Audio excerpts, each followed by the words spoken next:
이 시간 같이 한번 인사해 보겠습니다. 사랑합니다. 사랑합니다. 네. 우리 담임 목사님과 그리고 여러 사역자분들은 지금 총회에 참석 중에 있습니다. 네, 그럼에도 불구하고 오늘 이 시간 또 예배를 위해서 우리가 함께 모였는데요. 이 예배를 통해서 하나님께 은혜를 구하고 또 하나님의 도우심을 구하는 저와 여러분 되었으면 좋겠습니다. 여러분, 초신자라는 말 들어보셨나요? 초신자. 신앙생활을 몇 년 차까지 하면 초신자일까요? 몇 년 이상 하면 초신자에서 벗어날 수 있을까요? 혹시 1년일까요? 2년일까요? 아니면 3년일까요? 5년일까요? 아마 그 기준은 명확하지 않지만 어쨌든 간에 충분히 시간이 흐르고 나서야, 그리고 많은 신앙적인 체험이 있고 나서야 아마 초신자라는 그 이름에서 벗어나리라 생각이 됩니다. 사복음서를 보게 되면 마태부터 마가, 누가, 요한복음, 이 네 개의 복음서를 보게 되면 1년 차에서 최대 맥스 3년 차에 해당하는 예수님의 제자들의 모습을 볼 수가 있습니다. 딱 초신자 스타일이지요. 복음서를 보게 되면 초신자 그 제자들의 좌충우돌한 이야기, 그리고 무지몽매한 이야기들, 이러한 가운데 예수님께서 매번 개입해 주셔서 그 믿음의 사람들, 제자들이 성장하는 모습을 보게 되는 것이죠. 예수님이 계셔서 그들의 믿음이 성장하는 것입니다. 제자들의 그 믿음의 성장기가 잘 나타나 있다고 볼 수가 있는 것이지요. 특별히 마태복음 14장과 15장과 16장 그리고 17장, 18절까지 보게 되면 총 5장에서 이 초신자 베드로의 모습이 잘 나타나 있지요. 베드로가 예수님과 대화하는 장면들이 나옵니다. 특별히 5개의 기도라고 할 수 있는 예수님과 만남을 통해서 대화하는 장면들이 시리즈로 나오고 있습니다. 오늘은 지난번 믿음의 선순환이라는 제목으로 무리를 걸으심 그 예수님에 대해서, 베드로에 대해서 설교했다라면, 오늘은 그 두 번째 시리즈로 믿음의 개혁에 대해서, 장로들의 전통이라는 본문을 가지고 함께 하나님의 말씀을 상고하고자 합니다. 여러분, 개혁이 무슨 뜻인가요? 개혁은 새롭게 고치는 것입니다. 특별히 개혁에 있어서 기준은 아주 중요합니다. 그 기준이 명확해야 그 기준대로 매번 새롭게 개혁할 수가 있는 것이지요. 특별히 우리 신앙인들은 우리의 신앙과 그리고 우리의 삶에 있어서 이 두 가지 영역 모두에 있어서 개혁이 되어야 합니다. 우리는 개혁주의라고 말하지요. 이 개혁주의는 무엇이냐 하면 늘 매일매일 개혁되고 또 개혁되고 계속 개혁되어지는 것을 말합니다. 그 개혁이 어느 순간 멈추게 되면 거기서부터 정체하게 되겠죠. 그리고 거기서부터 고립될 것이고 거기에서부터 타락이 나타나는 것입니다. 개혁이 멈추게 되면 전통이 돼버리고 보수가 되어버리는 겁니다. 그리고 그 개혁이 멈추게 되면 결국에는 개혁이 아닌 이제는 고전이 되어버리는 그러한 모습이 된다는 것이죠. 그래서 우리는 개혁을 멈추지 않는 개혁주의로서의 모습을 가지고 살아야 한다는 것이죠. 왜냐하면 우리 인간은요, 우리 사람은 죄성이 있기 때문에 가만히 있으면 가만히 있는 것이 아닙니다. 이미 뒤처지고 있고 타락하고 있고 망가지고 있다는 것이죠. 그러니 매번 우리는 개혁을 위해서 다름질을 해야 하는 것입니다. 표대를 향하여서 계속해서 나아가야 하는 것이지요. 세상의 죄악의 물결 그 흐름이 우리를 가만 놔두지 않습니다. 가만히 있으려고 해도 가만히 있지 못하고 자꾸 밀려나는 것이지요. 그러니 우리는 어떻게 해야 되겠습니까? 계속해서 표대를 향하여서 다름질해 나가는 그 개혁이 우리에겐 너무나 중요하다는 것이죠. 여러분, 악기를 연주할 때에 그 매번 시작할 때 하는 것이 있습니다. 그게 무엇인가요? 기준음을 찾지요. 그 기준음이 정확해야만이 앞으로의 연주가 제대로 된 연주를 하기 때문입니다. 또 저울질을 할 때에도 무엇을 먼저 합니까? 0점 조절을 먼저 하는 것입니다. 그 0점을 체크해야만이 그 다음에 실어지는 그 물건을 잴 때에 그 무게를 정확히 잴 수가 있는 것이지요. 우리 신앙생활도 마찬가지입니다. 매번 새롭게 0점을 잘 맞추어야 한다는 것이지요. 기준을 가지고서 개혁해야 한다는 것입니다. 다른 말로 하나님 말씀 앞에서 십자가 그 예수님의 보혈 앞에서 우리는 회개하며 나아가야 한다는 것이죠. 내가 0점에 있는가 없는가를 점검하고 그 점검한 이후에 잘못된 부분이 있다라면 매번 우리는 늘 새롭게 회개하여서 돌이키는 삶을 살아야 한다는 것이지요.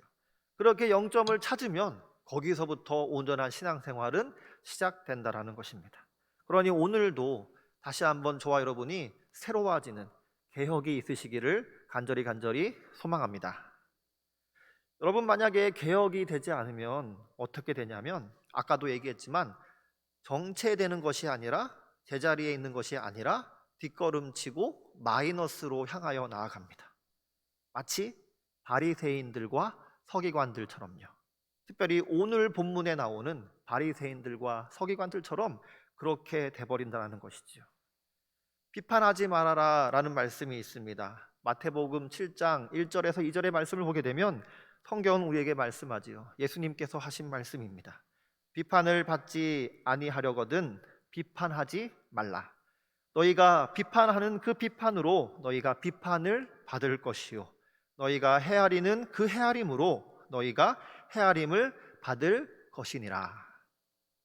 우리는 비판보다 헤아림에 더 무게중심을 두고 살아야 할 것입니다. 비판하는 일을 최대한 줄이고 아예 하지 않도록 노력하면서 오히려 헤아리고 품고 덮어주고 그렇게 나아가는 삶을 살아야 한다는 것이지요. 또 성경은 이렇게 말합니다. 그 다음 절에서 이렇게 말하네요. 어찌하여 형제의 눈 속에 있는 티는 보고 내 눈 속에 있는 들보는 깨닫지 못하느냐. 여러분, 눈에 있는 티는요, 내가 스스로 인지만 하면 스스로 제거할 수 있습니다. 충분히 제거하는 것이 가능하지요. 그런데 눈에 들보가 들어갔다고요? 그러면 그것은 스스로 제거할 수가 없습니다. 티는 정말 작은 것이지만 들보는 얼마나 큽니까? 오늘날로 말하면 전봇대만 합니다. 그 전봇대가 눈에 박혔다고요? 결코 내가 뺄 수가 없는 것이지요. 그런 상태에서 무엇을 제대로 보겠습니까? 남의 티를 본다고요? 그것은 티를 보는 것이 아니라 자신의 들보로 인해서 잘못 볼 가능성이 더 크다라는 것이지요. 그래서 성경은 말합니다. 우리 예수님이 이야기합니다. 그 눈에 있는 들보를 제거하기 전에는 결코 남의 눈의 티를 지적하지 말라라고 말씀하는 것이지요. 여러분이 그 무거운 들보와 같은 죄악의 짐을 예수님을 통해서 해결함을 받았다면 그 예수님의 치유의 능력을 가지고 예수님의 그 사랑의 충만함을 가지고 다른 사람에게 다가가서 그제서야 그들의 티를 보고 그 티를 제대로 명확하게 보고 그것을 고칠 수 있도록 도와주어야 하는 것이지요. 이 앞뒤 순서가 바뀌게 되면 잘못한 가능성이 더 크다는 것입니다. 예수님의 은혜로 나의 들보를 제거하는 것 너무나 우리에게 중요한 것이지요. 죄를 죽이는 것입니다. 그렇지 않으면 우리는 살 수가 없다는 것이지요. 그리고 나서 다른 사람의 티를 제거하는 것, 그것은 우리에게 또 매우 중요하지요. 죄를 짓지 않기 위해서 소극적으로 다가가는 것입니다. 죄를 멈추도록 하는 것이지요. 이러한 삶을 살아갈 때 하나님께서 기뻐하시는 삶, 예수님께서 원하시는 삶을 살아가게 될 줄로 믿습니다.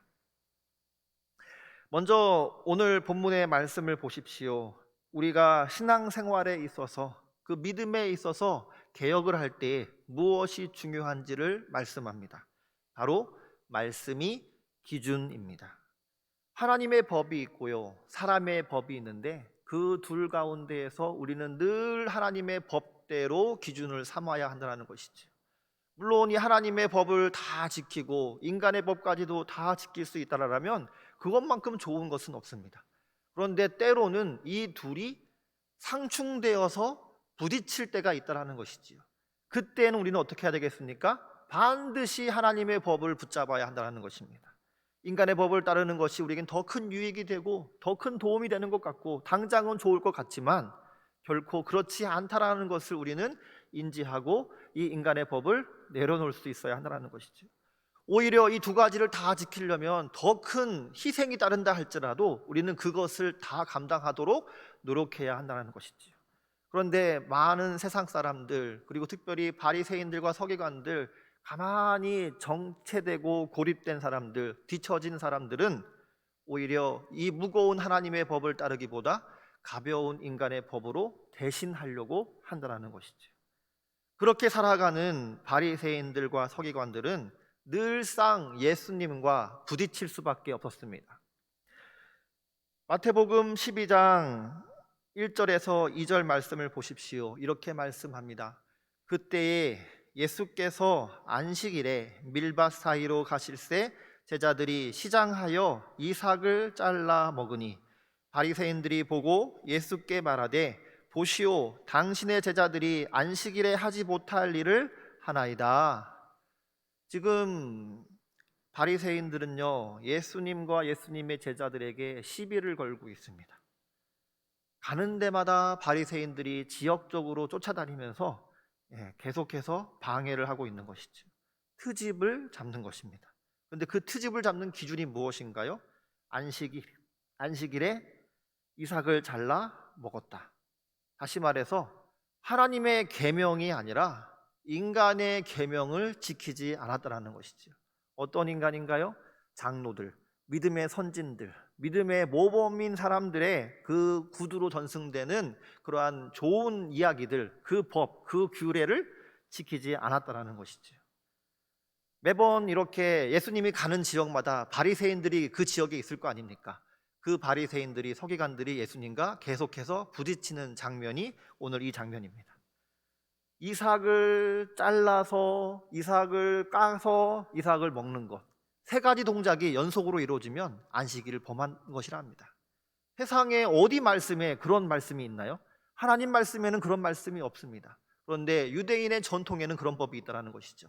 안식일에 세 가지 동작을 연속으로 하게 되면 그것은 안식일을 범하는 것이다. 그 엉뚱한 법을 가지고 예수님께 나와서 따지고 있다는 것이죠.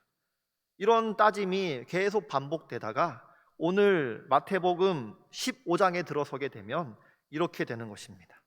그때에 바리새인과 서기관들이 예루살렘으로부터 예수께 나와 이르되, 예수님이 있는 그 당시 그 지역에 사는 바리새인들이 아닙니다.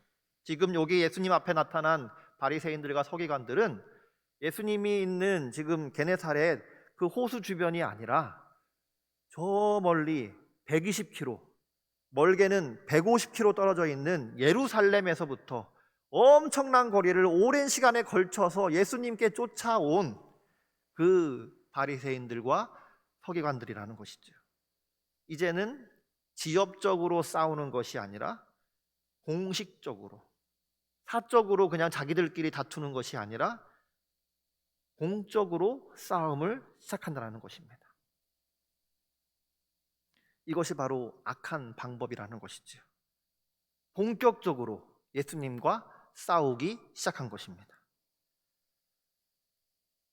이렇게 따집니다. 2절에 보게 되면 당신의 제자들이 어찌하여 장로들의 전통을 범하나이까? 떡 먹을 때에 손을 씻지 아니하나이다. 지금 예수님 앞에 서기관들과 바리새인들이 와 있습니다. 멀리 예루살렘에서 쫓아왔지요.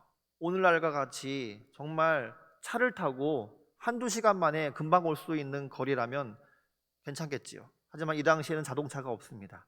걸어서 와야 되는 것이죠. 며칠, 몇 날, 몇 달이 걸려서 왔을 것입니다. 그런데 혼자 온 것이 아니라 떼거지로 왔습니다. 절대 다수를 이루어서 예수님과 제자들 그 소수를 벌하기 위해서, 따지기 위해서 달려든 것이죠. 득달같이 달려왔습니다. 그러면서 하는 얘기가 떡 먹을 때에 손을 씻지 아니하나이다. 여러분 성경을 어디를 다 찾아보십시오. 이런 계명은 없습니다. 십계명에도 나타나 있지 않고요. 그리고 십계명 뒤에 나오는 그 율례에도 나오지 않습니다. 여러분 출애굽기 20장을 보십시오. 그리고 20장 뒤를 보십시오. 또 신명기 5장을 보십시오. 그 뒤를 보십시오. 분명히 십계명이 나온 다음에 그 십계명에 대해서 하나하나 자세하게 풀고 있는데 그 하나님 말씀 전체를 들여다보게 되면 아무리 봐도 음식을 먹기 전에 손을 씻어야 한다라는 그런 법은 없다라는 것이죠. 이 법은 누가 만든 것이냐면 장로들이 만든 것입니다. 신앙생활을 잘하는 장로들이 음식을 먹기 전에 먼저 손을 깨끗이 하고 그리고 하나님 앞에 감사한 마음으로 하나님 앞에 기도하고 그리고 나서 그 음식을 아주 겸손히 맛있게 먹는 그 모습 얼마나 아름답고 복됩니까? 그 좋은 것이 결국에는 정체되어서 나중에는 악용된 것이지요. 그 규례를 지키지 않으면 종교적으로 문제가 되는 것이고 그리고 신앙적으로 문제를 삼는 것입니다. 악용해서 이제는 예수님의 제자들에게 빠지고 있다라는 것이지요. 여러분, 우리의 삶에 있어서 특별히 우리의 믿음 생활에 있어서 기준은 하나님의 말씀밖에 없는 줄로 믿습니다. 인간의 법으로는 기준을 삼을 수가 없는 것이지요. 그런데 오늘 보게 되면 바리새인들과 서기관들은 인간의 법을 가지고 기준을 삼아서 그 기준에 어긋난 제자들의 모습을 지적하고 있다는 것이죠. 예수님께는 지적할 것이 하나도 없는데 예수님의 제자들에게는 지적할 것이 많아서 그 제자들에게 흠집을 내고 있다는 것입니다. 처음에는 깨끗이 씻어서 먹는 거 참 좋은 것이었습니다. 그런데 그것이 변질되어서 악한 마음으로 악용을 하니까 문제가 된다는 것이지요. 하나님 앞에서 깨끗하게 손을 씻고 음식을 먹으면 그것만큼 좋은 것은 없습니다. 그런데 그것을 가지고 남을 지적하면서 남에게 잘못됐다라고 얘기하는 순간부터 그때부터 그것은 죄가 된다는 것이죠. 자기 눈에 있는 들보는 보지 못하고 남의 눈에 있는 티를 보는데 그것이 티도 아닌데 티로 여기고 지적하고 있다는 것이죠. 예수님께서 말씀하십니다. 대답하여 이르시되 너희는 어찌하여 너희의 전통으로 하나님의 계명을 범하느냐. 사람의 법을 가지고 왜 하나님의 법을 어기느냐라고 말씀하고 있습니다. 성경을 보게 되면 항상 제1의 법 십계명이 나오지요. 그리고 그 십계명 뒤에 제2의 법 율례가 나옵니다. 우리로 말하면 헌법이 있고 일반법이 있듯이 그리고 모법이 있고 자법이 있듯이 이것이 하나의 세트로 하나님의 법이 우리에게 주어진 것이지요. 그런데 여기에 속하지 아니한 한 인간의 법을 가지고서 그것을 가지고 따지고 있는 것입니다. 이제는 예수님께서 오히려 그들의 들보를 이제 이야기하기 시작하십니다. 4절을 보십시오. 하나님이 일렀으되 내 부모를 공경하라 하시고 내 아버지나 어머니를 비방하는 자는 반드시 죽임을 당하리라 하였거늘. 이것은 성경에 나오는 법이지요. 내 부모를 공경하라 계명입니다. 십계명에 나오는 계명이지요. 그리고 아버지와 어머니를 비방하는 자는 반드시 죽이라. 이것은 규례입니다. 이 두 가지가 하나의 세트로 하나님의 법을 이루고 있는 것이지요. 이렇게 성경에 기록되어 있는데 5절에 보니까 너희는 이르되 누구든지 아버지에게나 어머니에게 말하기를 내가 드려 유익하게 할 것이 하나님께 드림이 되었다 하기만 하면 그 부모를 공경할 것이 없다 하여 너희의 전통으로 인간의 전통으로 하나님의 말씀을 폐하는도다. 여러분 집에 양이 있습니다. 양이 참 많습니다. 그런데 어머니 아버지가 그 아들에게 이렇게 이야기합니다. 그 중에 양 한 마리를 잡아다가 오늘 저녁에 맛있게 먹자라고 얘기했습니다. 그런데 이 아들이 이렇게 얘기하는 것이지요. 아버지, 어머니, 저 양은 하나님께 드린 바 되었습니다. 고르반 되었습니다. 고르반 딱지가 붙어 있습니다. 그러니 오늘 저녁에 양을 먹을 수가 없습니다 라고 말하고 있다는 것이지요. 이렇게 하면 어머니 아버지를 공경하는 것이 아니기 때문에 죽여도 괜찮습니다. 그런데 그렇게 하지 않는다라는 것이죠. 오히려 인간의 전통을 가지고서 고르반 되었다라는 것, 인간이 만들어낸 법이거든요. 그것을 통해서 하나님의 법, 부모를 공경하는 것을 밀어버리는 것입니다. 그리고 나서 나중에 시간이 지난 다음에 그 양을 정말로 하나님께 바치나요? 안 바칩니다. 안 바쳐도 됩니다. 벌금을 조금 내면 되는 것이죠. 그런 식으로 해서 자기가 가진 것을 가지고 부모를 공경하지 않고 부모를 외면해 버리는 것이죠. 노인이 된 그 부모를 그냥 외면해 버리는 것입니다. 자기 살 길만 챙기는 것이지요. 하나님께 드렸다라고 고백해 놓고 그것을 하나님께 드리지 못하니까 나중에 벌금 쬐끔만 내고 끝내버리는 것이지요. 결국 누가 이익을 봤습니까?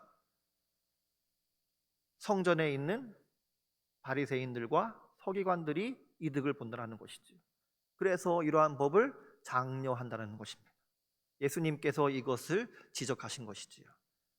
하나님께 드린 바 되었다라고 하면서 그 양을 손대지 않고 마지막까지 잘 고이고이 양육했다가 그것을 하나님께 올려드리는 그것은 참 좋은 법이었습니다.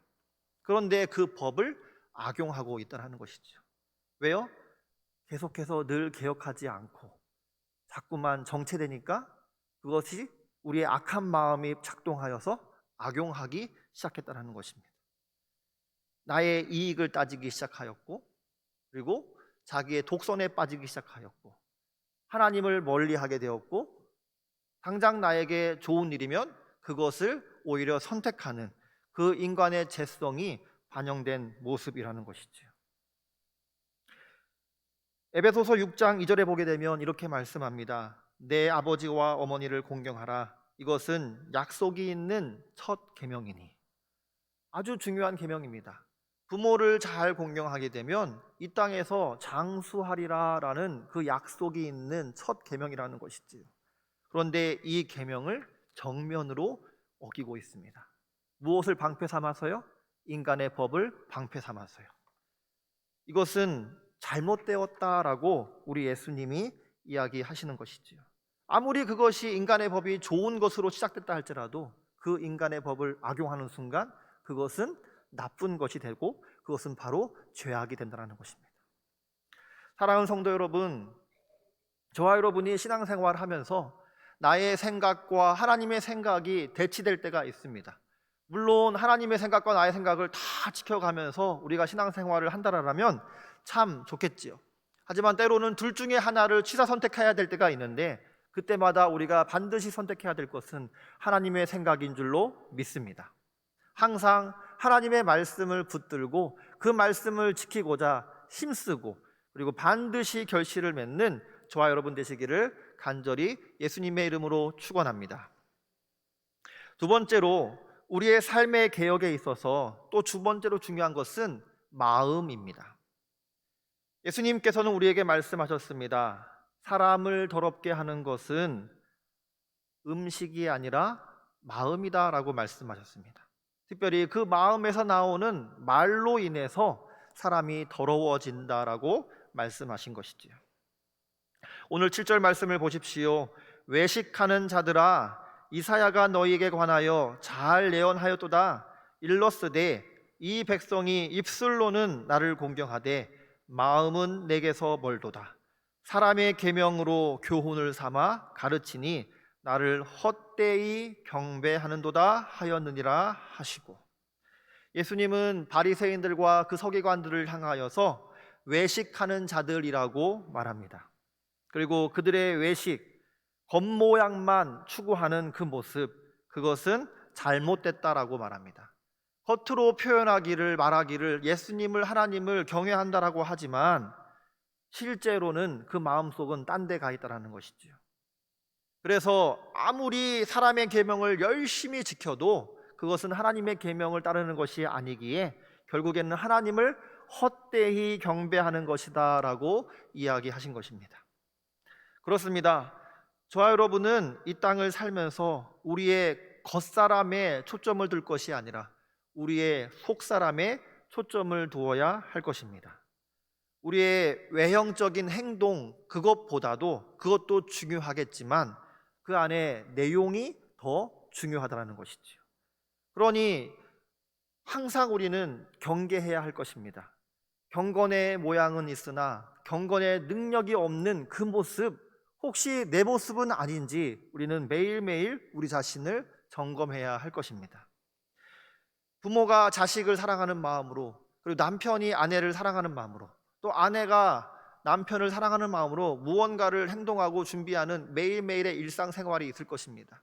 그런데 그것이 그냥 습관이 되어서 아무런 마음 없이 그냥 로봇처럼 움직이는 하나의 일상이 된다라면 그것은 아무런 의미가 없는 것이지요.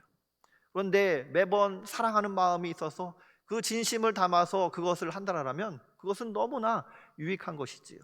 음식을 가지고 요리하는 모습, 그리고 세탁물을 세탁하는 모습, 그리고 집안을 청소하는 모습, 그리고 집안에서 대화할 때에도 그냥 하루의 일과를 서로 대화하는 과정 속에서 그냥 의무적으로 하는 것이 아니라 정말 상대방을 배려하는 마음으로, 사랑하는 마음으로 대화를 한다면 그것만큼 귀한 것은 없다는 것이지요. 그런데 그것이 그냥 습관이 되어서 늘상 해야 되는 일이 되어서 하루의 일과의 짐이 되어버린다면 그것만큼 불쌍한 가정은 없다는 것이지요. 그러다 보면 그것도 잃어버리는 모습이 될 것입니다. 더 이상 그것조차도 무의미한 것이기에 그 겉모습조차도 사라지는 단계에 이를 것이지요. 그러니 우리는 어떻게 해야 되겠습니까? 항상 우리가 경건한 모습을 갖추되 그 안을 꽉 채워야 할 것입니다. 그렇게 살아간다라면 하나님은 저와 여러분을 기뻐하시고 더 좋은 것을 허락하실 줄로 믿습니다. 10절의 말씀을 보십시오. 무리를 불러 이르시되 듣고 깨달으라. 입으로 들어가는 것이 사람을 더럽게 하는 것이 아니라 입에서 나오는 그것이 사람을 더럽게 하는 것이니라. 에레미야서 7장 9절에서 이렇게 말씀하고 있습니다. 만물보다 거짓되고 심히 부패한 것은 마음이라. 누가 능히 이를 알리요마는. 항상 마음이 중요하다라고 우리에게 가르치고 있습니다. 여러분, 두 가지 케이크 있습니다. 두 가지 케이크 중에 하나의 케이크는요, 그 내용물이 빵입니다. 또 하나는 똥입니다. 여러분, 빵과 똥 발음 외관은 비슷해 보이지요. 조금 차이가 있는 것 같습니다. 그런데 그 실제는 완전 다른 것이지요. 여러분, 똥에다가 크림을 발라버리면 그게 무슨 케이크 되겠습니까? 똥 케이크입니다. 그런데 빵에다가 크림을 바르게 되면 그거야말로 진짜 케이크인 것이지요. 그것을 가지고 하나님 앞에 가지고 나아갈 때 하나님께서 어떻게 하시겠습니까?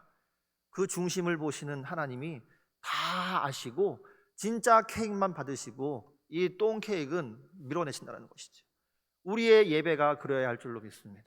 우리의 마음 속에 무엇을 가지고 있습니까? 하나님을 사랑하는 마음이 있습니까? 아니면 세상을 사랑하는 마음이 있습니까?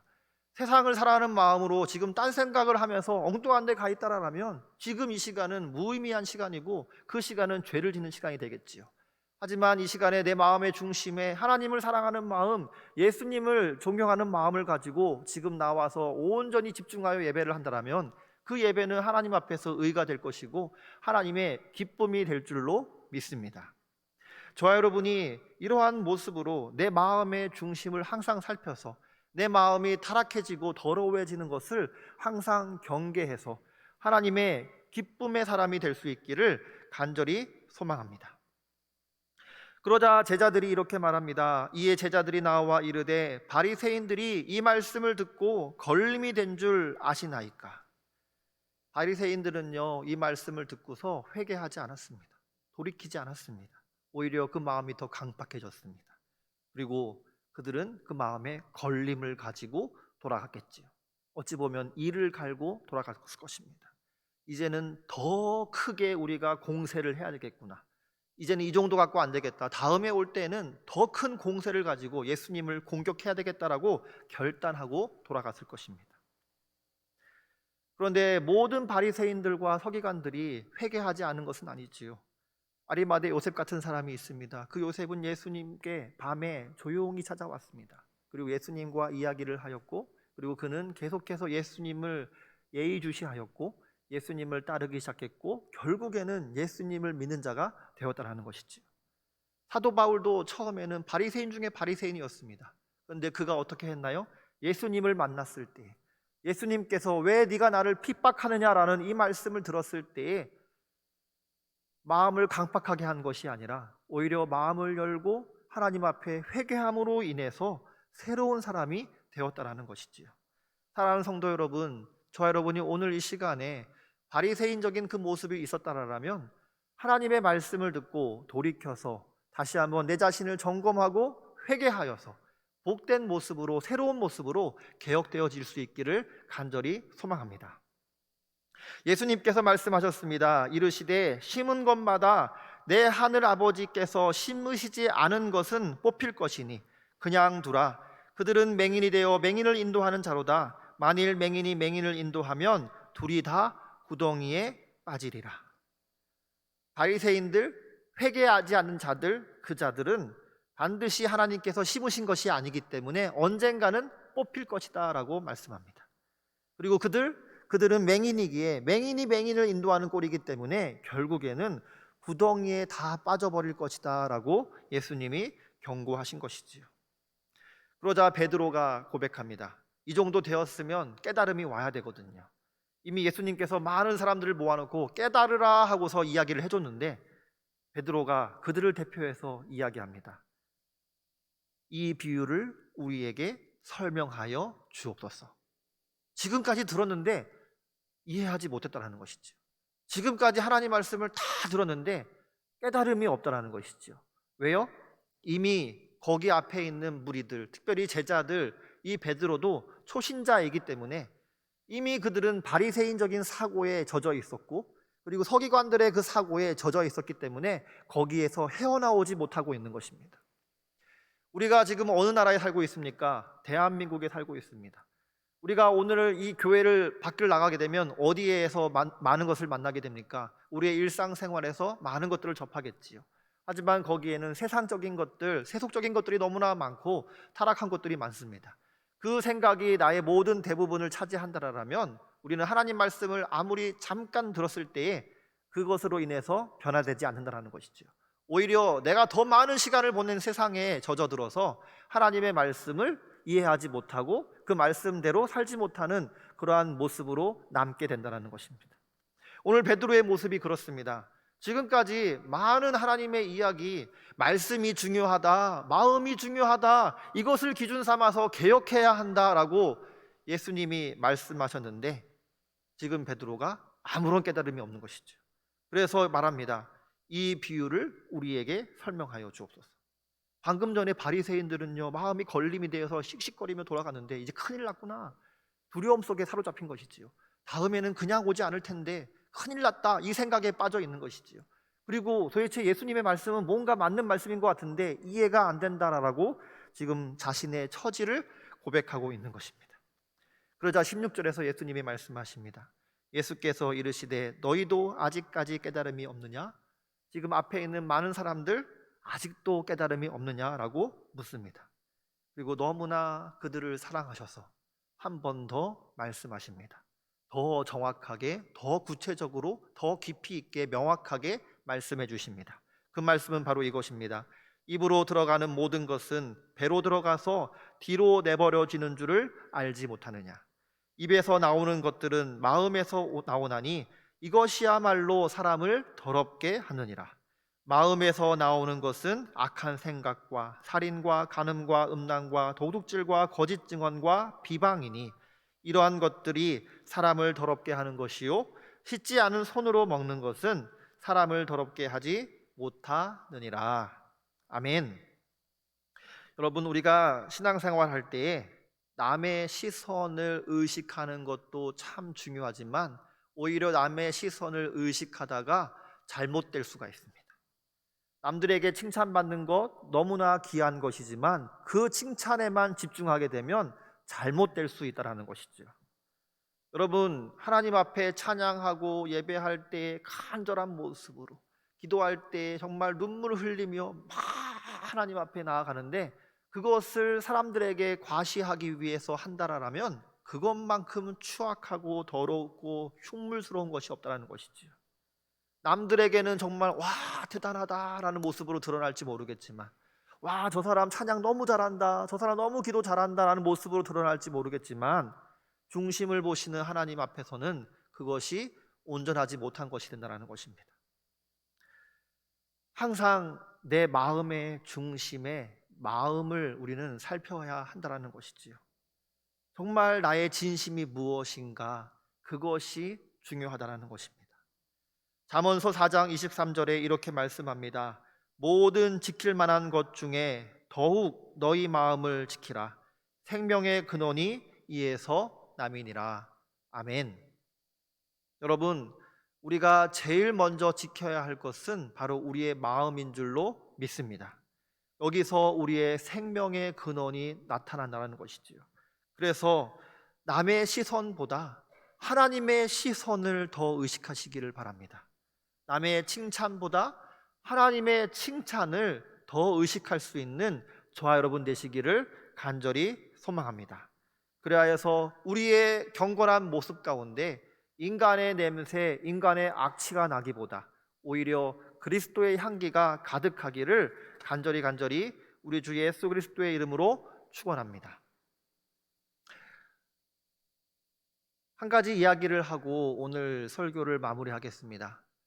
대장장이가 있었는데요, 그 대장장이가 자신의 제자에게 이렇게 이야기했다고 합니다.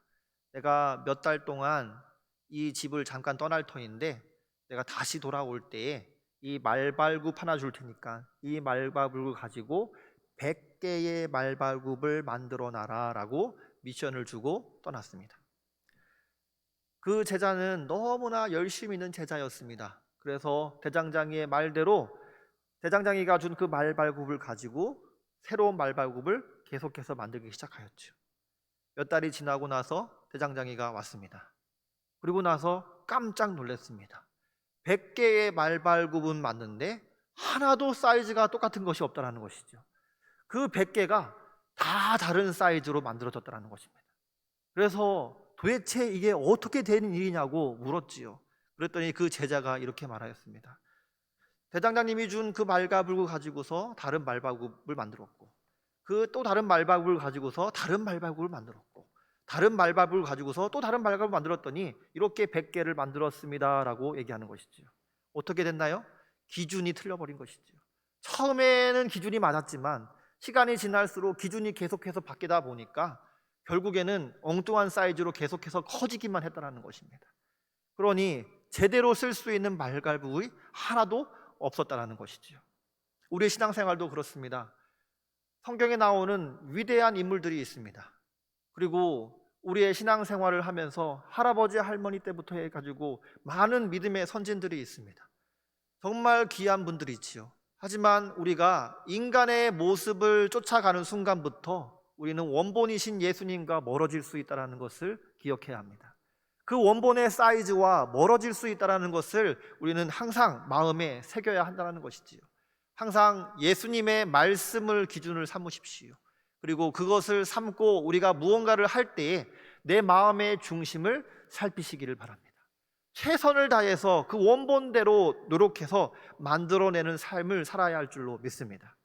그 말씀을 기준으로 삼고 오늘 최선을 다하여서 내가 하나님께 드린 바 된다라면, 내 마음에서부터 하나님께 드린 바 된다라면 그것이야말로 하나님께서 기뻐하시는 믿음의 개혁이 될 줄로 믿습니다. 우리는 시간이 지날수록 잘못될 수가 있습니다. 그러기에 항상 원본으로 돌아가는 그 노력은 매우 중요하다는 것이지요. 오직 하나님께 집중하시고 오늘도 다시 한번 우리의 마음을 돌아보아서 하나님 앞에 온전한 주의 자녀들이 될 수 있기를 간절히 축원합니다. 기도드립니다.